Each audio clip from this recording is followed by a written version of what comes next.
Rastrahit Sarvopari Sangathan staged protests demanding the central government to launch a surgical strike against Kuki terrorists of Manipur and Bangladesh Islamic terrorists. The protest was spearheaded by Sohan Giri.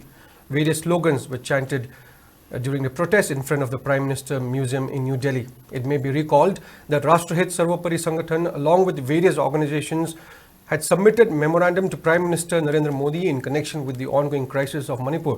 Later, the Prime Minister's office had instructed the state government to submit a report of the current situation in Manipur. Notably, the memorandum mentioned that if the ongoing crisis in Manipur, which have been persisting for 20 months, is not resolved soon, the issue will have a spillover effect on the rest of the country.